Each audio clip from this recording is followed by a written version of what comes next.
Welcome to Define, the podcast about the moments that shape us. I'm your host, Maddie, life coach, yoga teacher, and curious soul. Each episode, I speak to someone about a defining moment in their life, the kind that flipped their world upside down, cracked them open, and led them on a journey they never expected.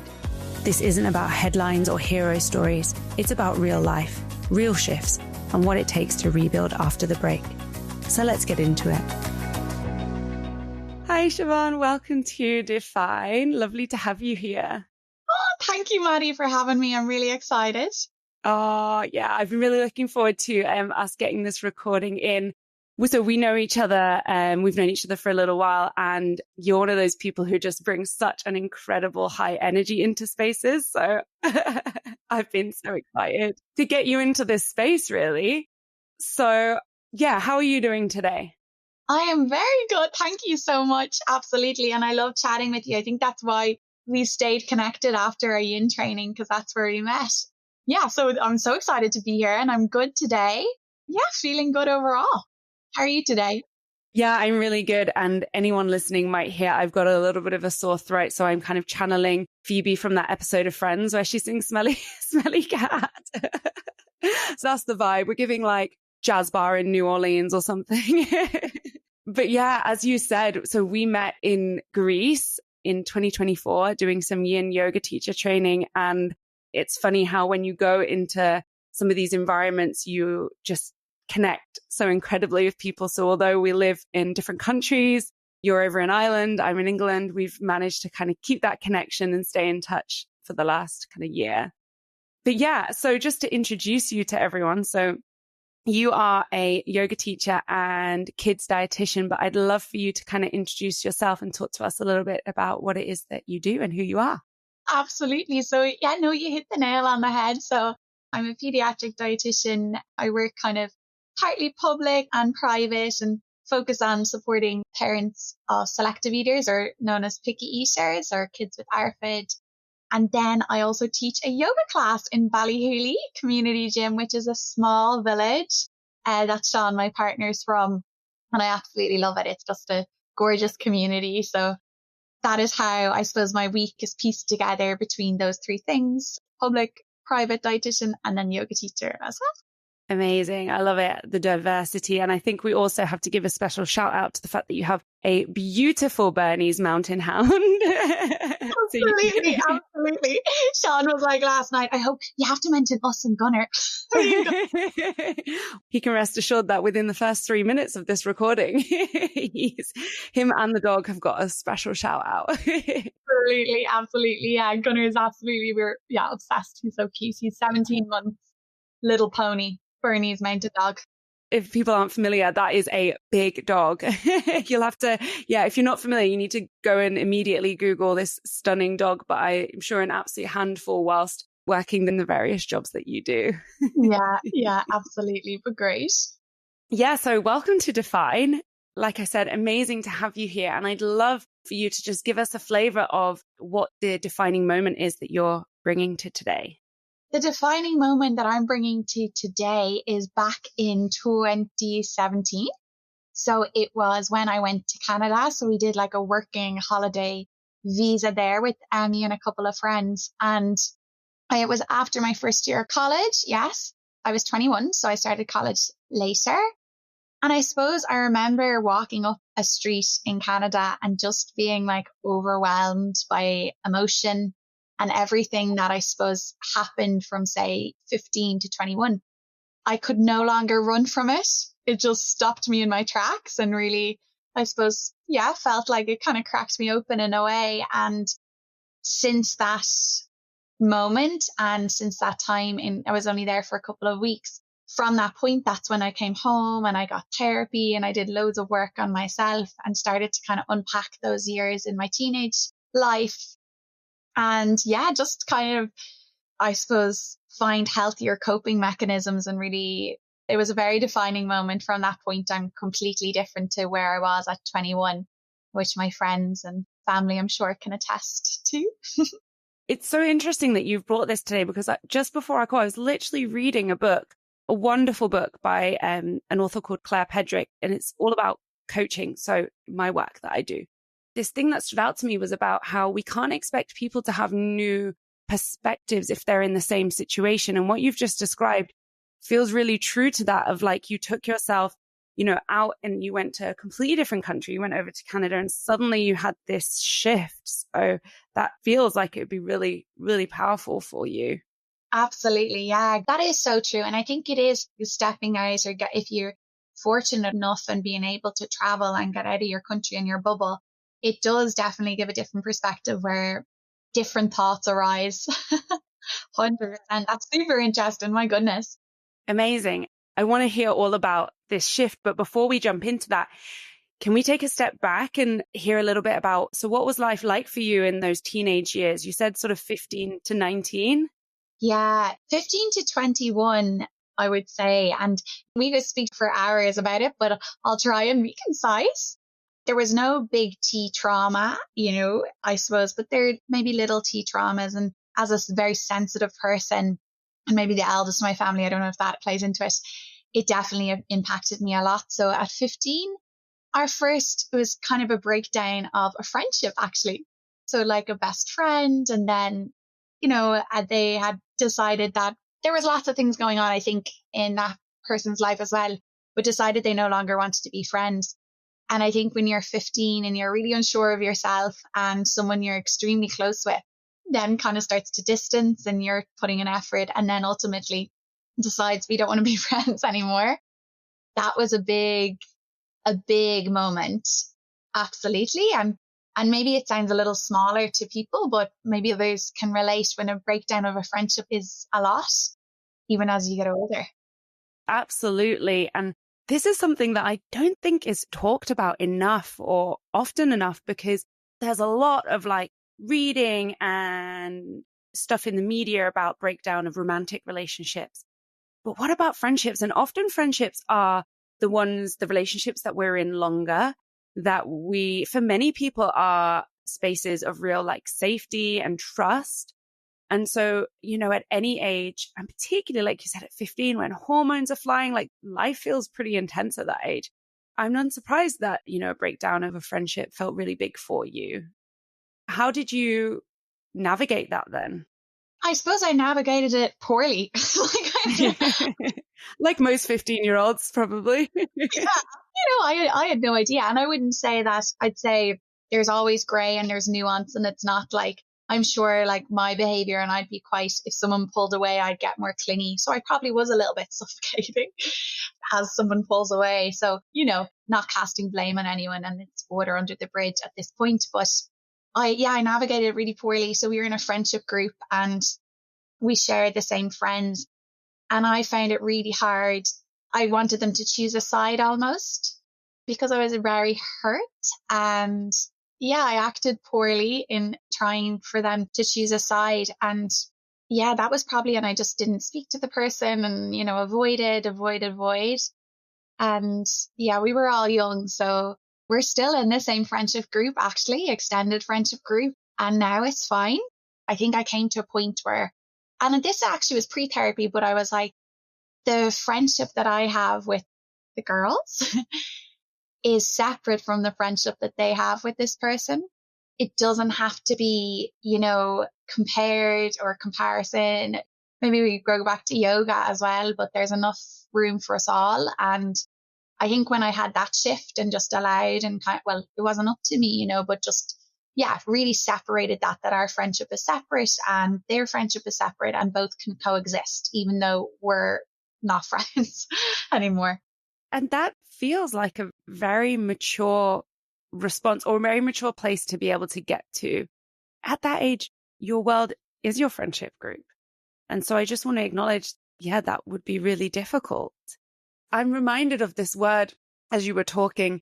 It's a yoga term, so any non-yogis listening are going to go, here we go again. But I've just been doing a little bit of studying on yamas and niyamas. For anyone who's not aware listening, these are some of the teachings of yoga and things we should live by and things we should avoid. And there's a word called a paragraph, which is about like non-grasping and non-attachment. And that feels like a real channeling of that for you, of an acceptance of, these are my people, but my people also have someone else as well. Yeah, 100%. Absolutely. I love a paragraph. And it's like that sense of as well, I think when there's underlying anxiety, which there is for me, you want to control where you can't control other people and you just have to let go and surrender a little bit and just trust as well. We're very spiritual people, but it will work out. Like we do have paths and we have challenges for reasons, I think.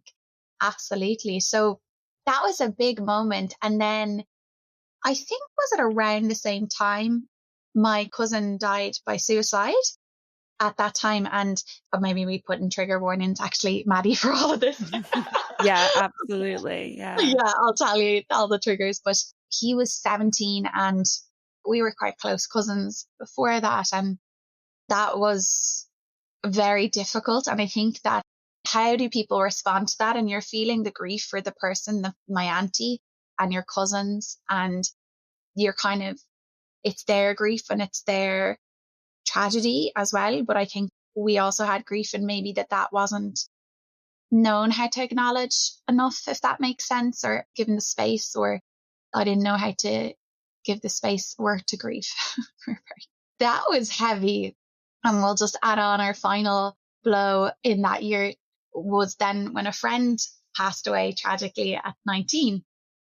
And that was Gav, his name was. And he was just, when you meet that person and you just connect like us, like we've connected, you just connect instantly. And he was so different. He was so like confident and out there, maybe a little bit eccentric, and everyone just loved him. Then he went over to South Africa and was traveling, and, we had messaged excited for him to come back and to try.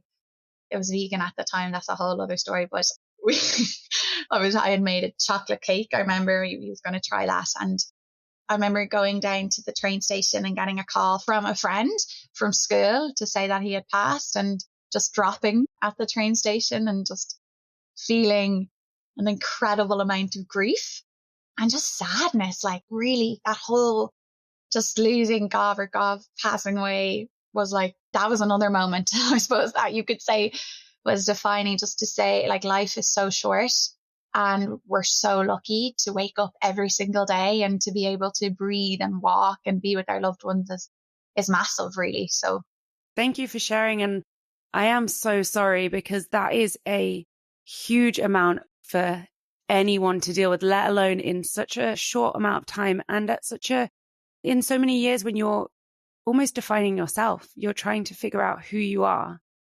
And then, like you said, these blows keep coming. I'm wondering if you're okay for us to just sit for a moment in that space and talk a little bit about what it was like going through that.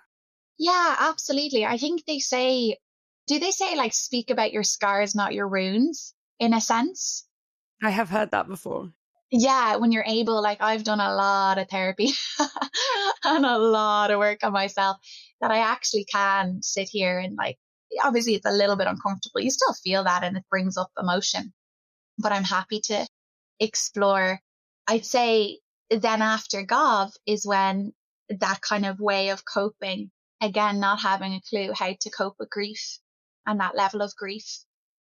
Things can coexist, can't they? So at that time, I suppose I had done my Leaving Cert and I didn't get the points that I wanted for nutrition in UCD.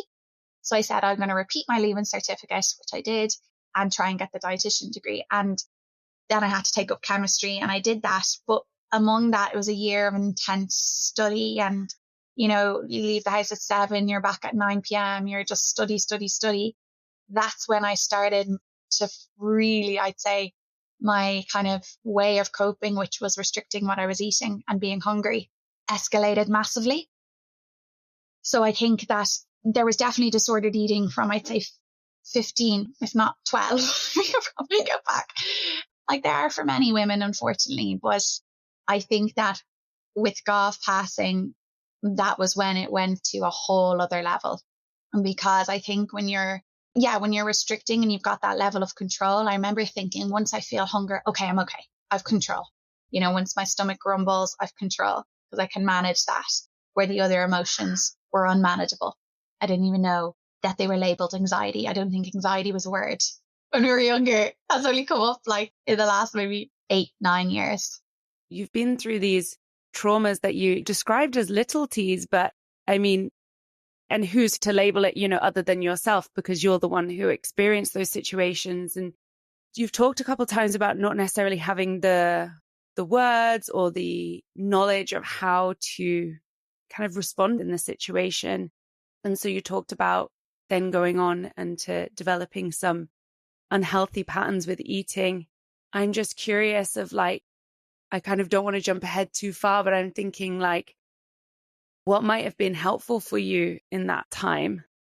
There's so much, when you look back, you're like, oh my gosh, I could have done so much. I think therapy straight away, all my friends will laugh and just say like, we know you love therapy, because as soon as I went to it, I was like, oh my God, this is amazing. I remember even saying to like therapists, like good ones. And it is, I would say that if anyone does therapy and they're like, oh, I'm not sure, maybe it's just the person you're not sure about. Like it is like dating almost. Like you've got to find the right match.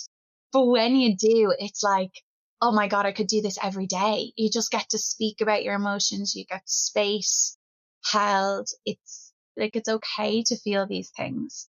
I think that's the biggest thing, that just feeling like you don't have to just rally on and keep going and kind of, push these emotions down, that it's all right for them.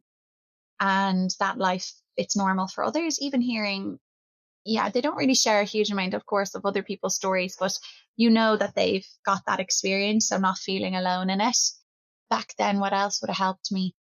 I think particularly the year after GOV, when I was in the institute, I really, really isolated myself from my friends.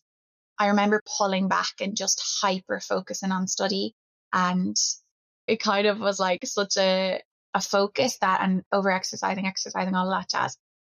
And I think when you're feeling low and down and or numb or not sure how you feel, it's very easy to isolate. That reaching out and actually speaking with your friends and talking about it, that would have been very, very helpful. Such powerful things, but so easy to suddenly find yourself isolated, find yourself not talking to people. I am in agreement that therapy is an incredibly powerful tool, and it's not just necessarily for people of privilege, because there are so many ways to access different therapies, and not just talking therapies. As the years go on, there's so many exciting new groundbreaking approaches to therapy. And also your friends and your community and your network can be a type of therapy too. So it is incredible to hear you in looking back to be able to acknowledge that. And then I'm wondering if we jump back into that moment. So you talked about, you went through these traumas and you threw yourself into studying, really like immersing yourself. And what did that feel like kind of emotionally and physically, to be sort of channeling all your energy into that? It's funny, isn't it? Like, again, I think that the more I'm getting older, I think things can coexist. So in a sense, you could look at the study and learning and really going for it, I suppose, as it was exciting and it was fun and I had amazing teachers and it was inspiring, and, there was lots of positives within there, and like learning and growing and feeling like you're progressing academically, like we're just progressing in general, is a very nice feeling. But I think the undertone of it was quite toxic, as in just really like perfectionism, like trying to get 100% on a test, and like 99 or 98 wasn't good enough. Not that I was always reaching it, but trying to get to that. And then, just trying to shrink myself, like that feeling, trying to get as small as I possibly could physically. But I think that in a sense, that kind of shrinking yourself mentally as well and not allowing yourself to go there and just feeling numb. Yeah, that was hard. But I do remember every day, I remember thinking, God, every single day I'm thinking of Gov. Like there's not a day that goes by that I'm not thinking of him. But again, I couldn't speak about it. I couldn't speak about it for years, really, until I remember going to therapy. And when I first spoke about it, probably in a couple of years, properly spoke about it, that's when the floodgates opened and the work happened. I'm really interested about this concept that I feel is developing when you talk about certain emotions feeling really, really big, like too big to even able to broach. And then on the other hand, wanting to make yourself small and shrink yourself. And I'm wondering if you're able to talk to us a little bit more about what was going on for you there and how that felt. I don't know why, just a visual came into my head, like almost like a big cloud of emotions. And these emotions are so large that you're nearly shrinking yourself away from that cloud. You're getting smaller and smaller and smaller, almost to protect yourself or bring yourself into a shell and not allow yourself to feel them. And I think definitely it's to do with self-esteem as well. And maybe not feeling like you're able to tackle them, or yeah, not having the tools, absolutely. But definitely, I think it comes to self-esteem as well. Like the more I've grown and the more I've built my self-esteem and feeling more confident I am, the more expansive I feel, and like I take up space. Even in yoga classes, like I remember, I think it was in Hawaii. I was lucky enough to go there for 3 months to do research in college. And I remember that's when I like fell in love even more with yoga. And I remember in Shavasana, like lots of moments, but I remember the teacher saying, and the instructor, to take up space, like to widen your arms, to widen your legs, like hold space. And I think as women, sometimes we feel we have to not take up space and like be small and, you know, good girl and all that vibe. So I think that that's really, I've just gone off, but you know me, Maddie, that's my brain. I'm there with you. I'm following. And I think like it's powerful. And that's a phrase I love to say and I love to hear in yoga classes is let's take up space, you know, whether it's in Shavasana, so our final resting posture, or if it's in other poses, we need to have spaces we feel we can be safe to do that. Yeah, exactly. Exactly. I think yoga is another maybe more accessible route for people. Like even, you know, a yoga class isn't a replacement necessarily for talking therapy, but I think it does a lot. Like I think even little moments or just feeling like moving through your body and being connected with other people and just having someone who's kind, instructing usually, you know, that's our aim, to be kind at the top of the class. Yeah, I think that can be really, really helpful for people actually that maybe can't access therapy or don't want to do one-to-one. Exactly. It's just another route. It can be really complementary, or it could be a first step. You know, maybe it feels more accessible to some people to step into a yoga class in a group space than it does coming to sit in a one-to-one environment. So you're so right. And then before we kind of start to move forward in the timeline, I'm just curious to know, what, if any, stories do you feel like you were telling yourself during that really challenging period in your late teens, early 20s? I'd say over and over, it's just you're not good enough. You know, you're not good enough. You need to keep going and keep proving in all aspects. And even like as crazy as it is, I remember even in the depths of like the eating, thinking, I'm not good enough. Why do I not have the willpower to properly have an eating disorder? I remember thinking that, as in like, I might still eat 2, 3 meals a day, restricting kind of the variety and the balance within it. But why am I strong enough to not eat? Or when I come home, like even like not being good enough within an eating disorder, like it's like, that's crazy to me to think back, and it's sad. And yeah, and in my studies and feeling things don't come as naturally, and even with friends, maybe I don't know what was going on with friends. It's a bit of a blur that time. I think you block those things out a little bit. I can't even remember like why I didn't see my friends, I did see them a couple times, but I didn't make enough effort. And that's common, isn't it? When we're going through traumatic periods, we're consumed with, you know, the other things are at the forefront. It is super normal for that, for some of that clarity or that memory to fade or to be pushed away. So, you know, I'm kind of unsurprised that that was a time that is not super clear in your mind. And I suppose I don't want to skirt over it. I want to just acknowledge that that must have been a really challenging time for you to live with such strong thoughts at that. It was, yeah, very challenging. I think we kind of laugh a little bit because it's uncomfortable. And I think when sometimes that happens, when emotions get quite uncomfortable, yeah, but it was challenging. And I think that's what drives me away. I think that it all leads to, like, the reason I got into dietetics was because I was obsessed with food in a negative way. And I think that there's a massive amount of shame about that for a long, long time. But now I think that's very common, unfortunately. And I think when you do, it's now, okay, that's maybe what got you into it, but now you're changed completely. And it drives me to help people, to be able to support people in a way that I felt maybe I wasn't able to be supported in a sense. Even though I do selective eating and ARFID and I don't do disordered eating at the moment, I still think you can support in a different way. And yoga as well, like having yoga to help people, or have something each week that people come to that hopefully they can forget about other parts and feel connected and not lose that touch with other people. I think it's a big driver.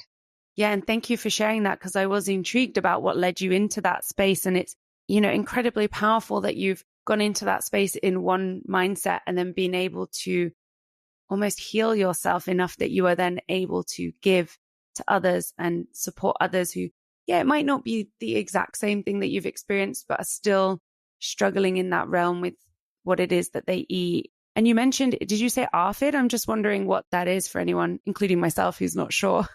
Sorry, so ARFID is basically like extreme selective eating, or you might call it extreme picky eating. It's technically diagnosed as an eating disorder where there's almost like a genuine fear of trying new foods. And I suppose the discomfort sometimes, as in if you're not giving the preferred or the accepted food, they will not eat. So it's not like, oh, you just let them go hungry and they'll eat if that's the only food on offer. No, the discomfort of the hunger is less than the discomfort of trying new foods, if that makes sense. So I suppose actually in a sense, I'm working with people on getting more comfortable with food and adding food back into their diet. So really there probably is a parallel between my experience and working with selective eaters as well, because it's addition, nutrition by addition, not subtraction. Amazing. Really, really important, really powerful work. And I know you talked earlier, you work specifically with young people, and I think that is incredibly sort of brave and powerful for you to do, to support people so that they can go on into their teens and adult life, hopefully with the support that they need. Oh, thanks, Maddie. You're so welcome. So if I take us forward and we jump into the defining moment, you're in Canada. Whereabouts in Canada were you? In Vancouver. We might have been walking like by or from like a frat house. Oh my gosh. To be 21 again. I remember at the time we were like, oh my God, there's so much. Oh God. Anyway. What I was going to comment is, I think with everyone I speak to, when these pivotal moments occur, their clarity of memory of where they were and what they're doing always seems to be really sharp.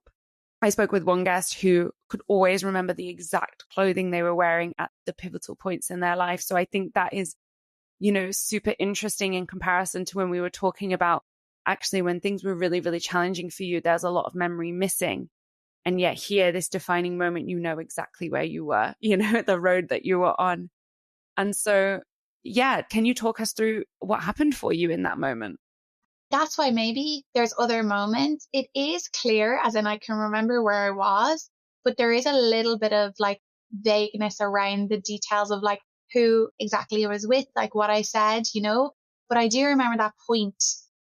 And then from there, kind of reflecting as well. And yeah, and just being like overwhelmed by emotion and just feeling it all and everything that I was running from, essentially, and in so many ways just came tumbling down. And it's like, I can't do this, you know, I need support. I need help. It's too much and it's too heavy to take on myself. And then, yeah, when I came home from Canada, I remember booking in with the college counselor, and I booked in with her and we spoke, and she was helpful. I think it was really interesting though, because I remember at the time she was thinking, oh, I'm not sure. I think I might have to, you know, go and check with somebody, because I think there could be like kind of an eating disorder going on here. It was more everything we were looking back on. Like I was probably further along on that journey naturally, but all my work was like it wasn't like dealing with the current situations. It was looking back, which probably a lot of therapy is actually. They look back at like 15 and or 3 or 4, whatever age people have experienced these kind of moments in their life that had a negative impact. In that moment where it all felt too much, you're in Canada, you recognize like, I need help. Can you pinpoint what was the tipping point for that, or if there was one particularly? I'm not sure. And that's where like I was really trying to remember this and I was unsure why I couldn't remember the exact tipping point. I'm not entirely sure. I believe I was walking with one of my friends who was in that group, that the kind of breakdown of the friendship happened. And I think I had said it to her and, just kind of voice, yeah, that was really, really hard. And they knew that, in fairness. They were in a tricky situation at that age as well. It was hard for them. It was really hard for them. I'm pretty sure I spoke with them, but it is a bit weird how there is a little bit of vagueness around that. Where there's other moments like Gov or like moments in a yoga class in Hawaii that are crystal clear, and I can remember it. Those could be kind of moments of, pivotal moments in my life. And the Gov experience is one of those as well because I remember exactly where I was. I can remember every single detail about that time. I don't know why I chose Canada, but it still, even as I sat with it for the last couple of days, it still felt right, if that made sense. And I'm wondering, and this is completely my sense, not to put this on you, but I'm wondering if there are lots of little moments which all kind of equipped you and give you the different knowledge or awareness that built up to a bigger defining moment. It might literally have just been because that was your time. It doesn't necessarily mean because it was Canada. Yeah, 100%. Absolutely. And when you shared how you were feeling with this friend, was this the first time you'd kind of vocalized how you were feeling? I think that no, I probably, when I was younger, I would have vocalized it, but not with the right language. Like, right, we're like 15, we don't know how to say it, or just getting annoyed. Or I think particularly around that time, 15, 16, 17, it was like anger. That was a way that I kind of, the emotion came out was with anger, where I think that this in Canada was upset and like sadness. And I'm thinking as well, because this particular friend, I'm thinking of a time when that led on from that a little bit. I remember again, probably around that time, very close, I was really struggling and we were sitting on her bed and she just like said to me, I can't help you. Like, I can't, you need to get therapy, as in like, this is beyond kind of what I can support you with. Because I would have been, offloading too much onto her and she's not a therapist. And I think that's really important in all friendships, whether, no matter how close you are with your friends or your partner. I do think that some things go beyond them and you need like that professional support, But I remember her saying that. And at the time, it was really, really hard and not nice to hear that because you kind of feel like, oh, you're just trying to, not pawn me off, but kind of like, it's just difficult. And then you feel a bit embarrassed. I always say to her, like, thank her so much for that, because that was a huge addition and a huge reason. And that must have been really close because as well from that moment, then I really got serious around therapy and got support. And it's the best thing I've ever done. So amazing. And really brave for your friend. I don't think I would have had that tenacity at that age to be able to or find the words, in the right way to tell my friend, like, and you need some other support. So super brave of your friend, but also really shows the strength of your friendship, that was something that she felt comfortable saying and you felt comfortable to receive. Absolutely. And she's brave. She's great how she is able to say that. And yeah, I think that's like a lot in friendship, which probably isn't discussed a lot, but you're right. I think the strong friendships are able to have those uncomfortable conversations. They're like any friendship. I think we think with our partners, oh yeah, we can have fights and everything, and it's not as big of a deal. But then with our friends, sometimes we're really like conflict averse. Completely agree. Absolutely agree. Sometimes it's refreshing. And I think that anytime that maybe there has been moments in friendships where we've had a little bit of conflict or difficult conversations or that, we've always just become closer with most of those friends. So I think it can be beneficial. And I feel like we could now go on and speak for another hour about friendships because I think it's so interesting. There's so much to say there. Yeah, maybe I'll have to have you on again to talk all things friendships. But so if we come back to, you've come home, you've booked in this support, you started to seek some counseling at college. What shifted for you? I think acknowledging, like just finally acknowledging and recognizing all the things that went on in that period of time, and also acknowledging that there was an issue with food. Anyone that's experienced like disordered eating, it is like a separate voice, and it's like something trying to control you and say, oh, it's not that bad. You know, they're trying to like gaslight. You're literally gaslighting your own self.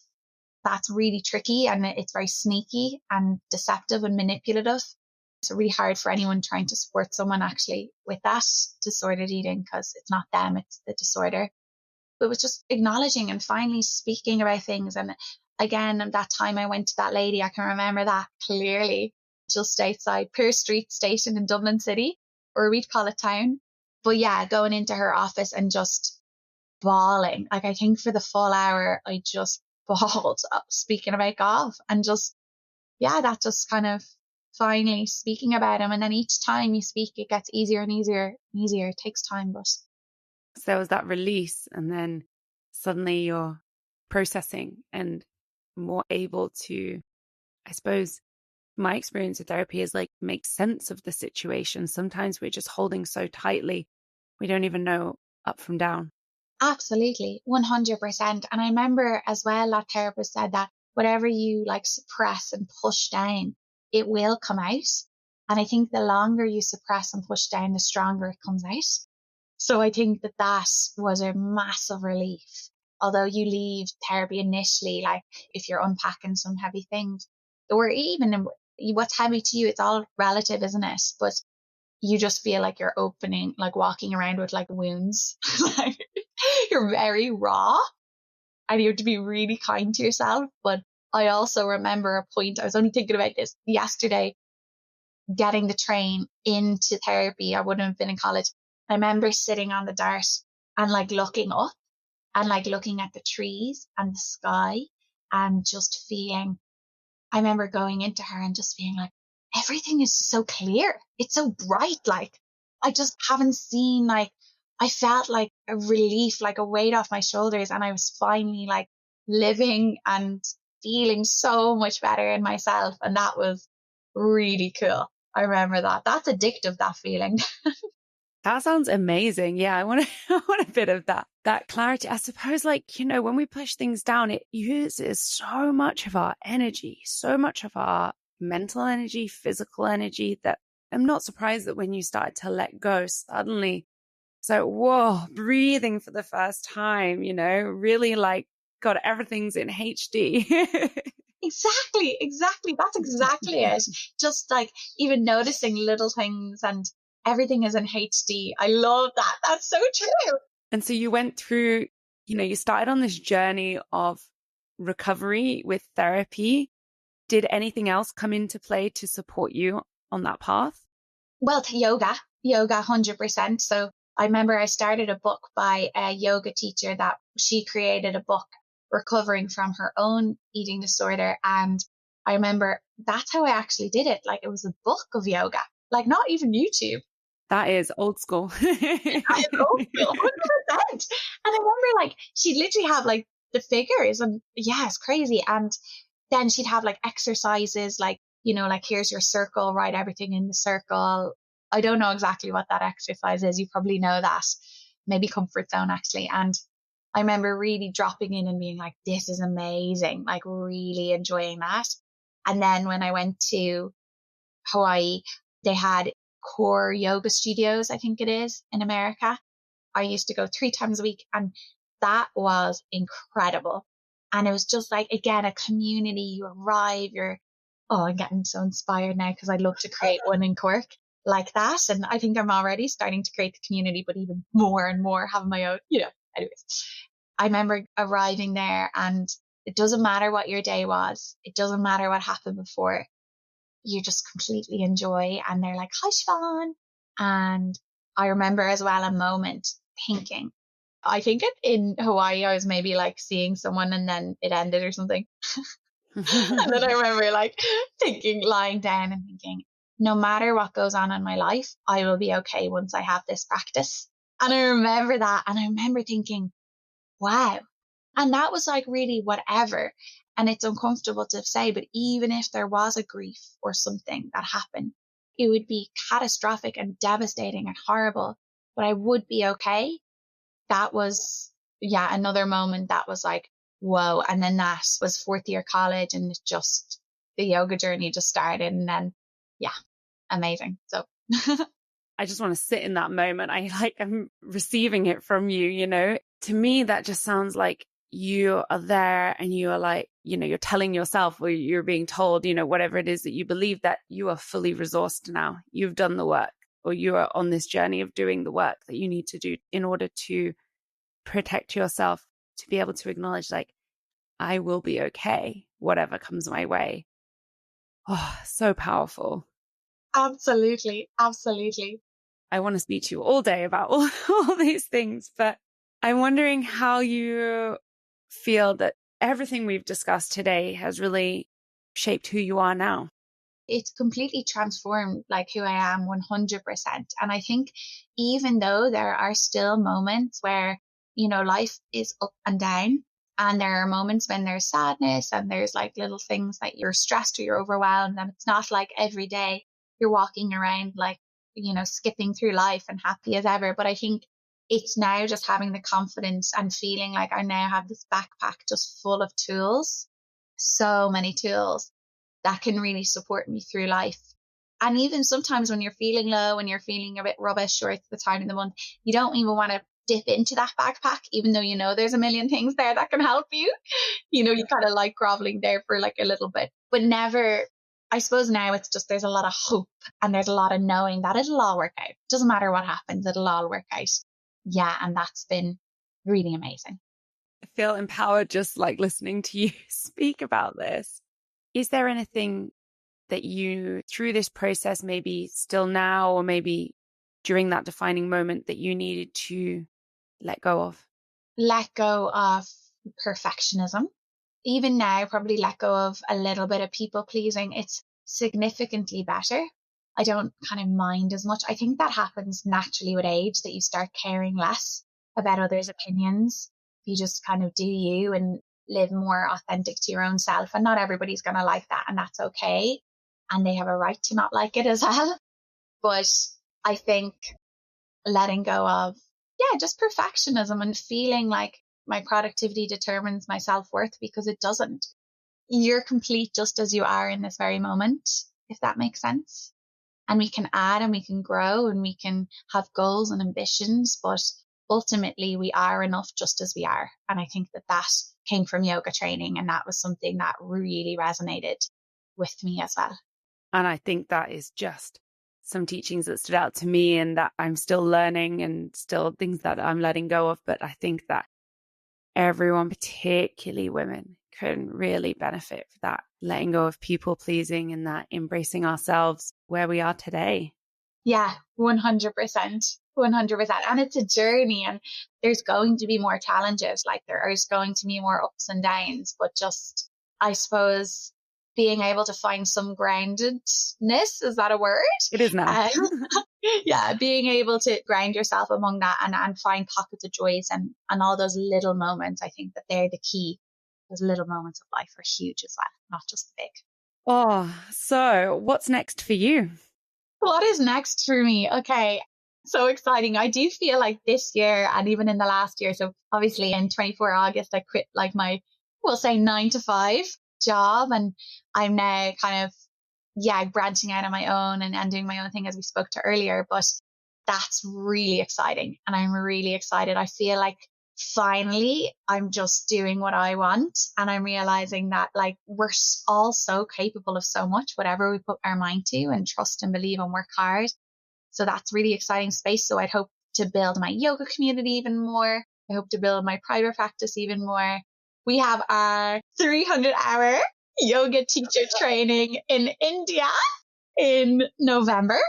Yeah, so for anyone listening, we've decided to, go to India, haven't we? And Maddie, you have to tell the story about, remember our call? Like, oh, yes. This is a little side note, but this is the true power of, I don't know, the divine or whatever it is that you believe in. But we have monthly kind of catch-up calls because we're both kind of self-employed partly. And, you know, it's just really nice to be connected to people you've bonded with. Completely separately, had made a decision that we wanted to do our 300-hour yoga teacher training. So for anyone who's not aware, that is like the next step to become more sort of experienced in yoga teaching. And it's a natural next step once you've been teaching for a while. we'd both decided this, not told each other. Can't speak for you, but for myself, I had spent a long time looking at different schools, different options. Will I do it here in the UK? Will I go abroad? Things like that. Just before we jumped on a call, this is a few months ago, I'd made a decision to go with a certain very like highly regarded school in India. Jumped on the call, super excited to tell Siobhan like, oh my God, I'm doing this. And lo and behold, she had decided to do the exact same training. So same school, same country, everything like that. But this is where it gets super weird. Because also, you know, side note, there are algorithms, you know, we're into the same things. I think we'd have some awareness of the same school. So like, it's weird, but it's not so weird. But the crazy thing is we'd booked the exact same dates without even knowing. Crazy. It's actually crazy. And actually, even Maddie, like the yoga school, I didn't even see that on Instagram. I was just Googling. So it wasn't even fed to me on Instagram. But I just thought, yeah, that was crazy. I actually have chills even thinking about it. Do you know, when I've told people, they're less excited about how weird this is than we are, but I suppose. Yeah, well, people need to be more excited because it's cool, okay?